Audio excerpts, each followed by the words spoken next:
जय श्री राधा रानी सरकार की, जय श्री कृष्ण भगवान की, जय श्री लक्ष्मी नारायण जी भगवान की, जय श्रावण मास पुत्रदा एकादशी व्रत की।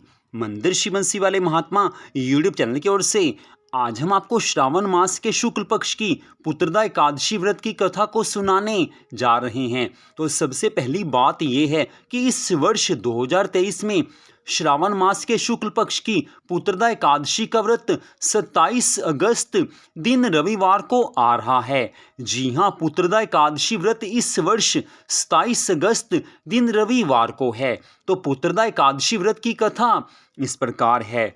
युधिष्ठिर जी महाराज भगवान श्री कृष्ण जी से कहने लगे हैं कि हे मधुसूदन, हे प्रभु, श्रावण मास के शुक्ल पक्ष में किस नाम की एकादशी होती है, कृपा करके मेरे सामने उसका वर्णन कीजिए, सारी कथा सुनाने की कृपा कीजिए। भगवान श्री कृष्ण जी कहने लगे हैं कि हे राजन, प्राचीन काल की बात है, द्वापर युग के प्रारंभ का समय था। माहिष्मतिपुर में राजा महिजीत अपने राज्य का पालन करते थे, किंतु उन्हें कोई पुत्र नहीं था, इसलिए वह राज्य उन्हें सुखदायक नहीं प्रतीत होता था।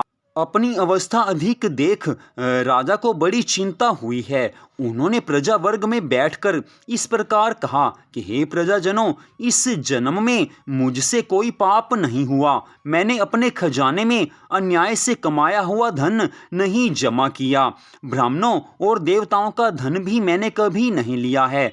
प्रजा का पुत्र की तरह पालन किया है। धर्म से पृथ्वी पर अधिकार जमाया तथा दुष्टों को वे बंधु और पुत्रों के समान ही क्यों न रहे हों दंड दिया है। शिष्ट पुरुषों का सदा मान सम्मान किया है और किसी को द्वेष का पात्र नहीं समझा।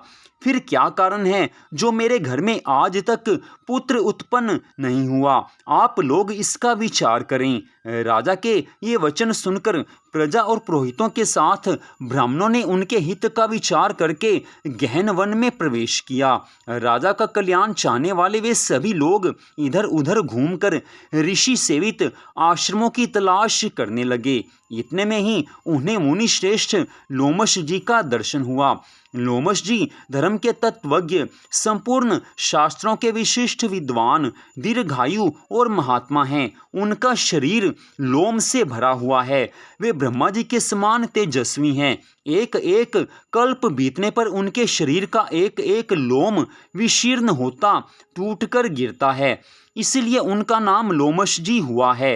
वे महामुनि तीनों कालों की बातें जानते हैं। उन्हें देखकर सब लोगों को बड़ा हर्ष हुआ है। उन्हें निकट आया देख लोमश जी ने पूछा, तुम सब लोग किस लिए यहाँ आए हो? अपने आगमन का कारण बताओ। तुम लोगों के लिए जो हितकर कार्य होगा उससे मैं अवश्य करूँगा। प्रजाजनों ने कहा कि हे ब्राह्मण, हे महाराज, इस समय महिजीत नाम वाले जो राजा हैं उन्हें कोई पुत्र नहीं है। हम लोग उन्हीं की प्रजा हैं जिनका उन्होंने पुत्र की भांति पालन किया है। उन्हें पुत्रहीन देख उनके दुख से दुखी होकर हम तपस्या करने के लिए यहाँ पर वन में आए हैं। तपस्या का हमने निश्चय किया है। हे ब्राह्मण, राजा के भाग्य से इस समय हमें आपके दर्शन प्राप्त हुए हैं। महापुरुषों के दर्शन से ही मनुष्यों के सब कार्य सिद्ध हो जाते हैं। हे मुनिवर, अब हमें उस उपाय का उपदेश कीजिए जिससे राजा को पुत्र की प्राप्ति हो। उनकी बात सुनकर महर्षि लोमश जी 2 घड़ी तक ध्यान मग्न हो गए। तत्पश्चात राजा के प्राचीन जन्म का वृतांत जानकर उन्होंने कहा कि हे प्रजाजनों, सुनो। राजा महिजीत पूर्व जन्म में मनुष्यों को चूसने वाला धनहीन व्यापारी था। वह व्यापारी गांव गांव घूमकर व्यापार किया करता था। एक दिन जेठ मास के शुक्ल पक्ष में दशमी तिथि को जब दोपहर का सूर्य तप रहा था, वह गांव की सीमा में एक जलाशय पर पहुंचा। पानी से भरी हुई बावली देखकर उस व्यापारी ने वहां जल पीने का विचार किया। इतने में ही वहां बछड़े के साथ एक गऊ भी आ पहुंची। वह प्यास से व्याकुल और ताप से पीड़ित थी, अतः बावली में जाकर जल पीने लगी। व्यापारी ने पानी पीती हुई गाय को हाँक कर दूर हटा दिया और स्वयं पानी पिया। उसी पाप कर्म के कारण राजा इस समय पुत्रहीन हुए हैं। किसी जन्म के पुण्य से इन्हें अकंटक राज्य की प्राप्ति हुई है। प्रजाजनों ने कहा कि हे मुनिवर, पुराण में सुना जाता है कि प्रायश्चित स्वरूप पुण्य से पाप नष्ट हो जाता है, अतः पुण्य का उपदेश कीजिए जिससे उस पाप का नाश हो जाए। लोमश ऋषि जी महाराज कहने लगे हैं कि हे प्रजाजनों, श्रावण मास के शुक्ल पक्ष में जो एकादशी होती है वह पुत्रदा एकादशी के नाम से विख्यात है। वह मनोवांछित फल प्रदान करने वाली है, तुम लोग उसी का व्रत करो। ये सुनकर प्रजाजनों ने मुनि को नमस्कार किया है और नगर में आकर विधि पूर्वक पुत्रदा एकादशी के व्रत का अनुष्ठान किया है। उन्होंने विधि पूर्वक जागरण भी किया और उसका निर्मल पुण्य राजा को दे दिया। तत्पश्चात रानी ने गर्भ धारण किया है और प्रसव का समय आने पर बलवान पुत्र को जन्म दिया है।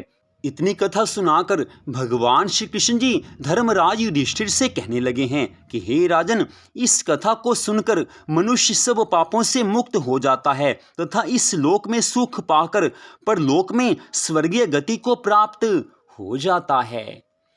तो यहीं पर श्रावण मास के शुक्ल पक्ष की पुत्रदा एकादशी व्रत की कथा का विश्राम होता है। आज की इस परम सुंदर कथा को सुनने के लिए आप सबका हार्दिक धन्यवाद।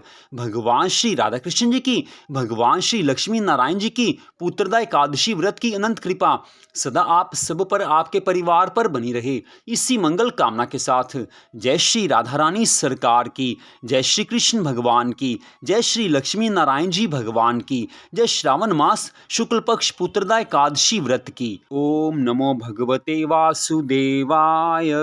जय जय श्री राधे, जय जय श्री राधे, जय जय श्री राधे श्याम।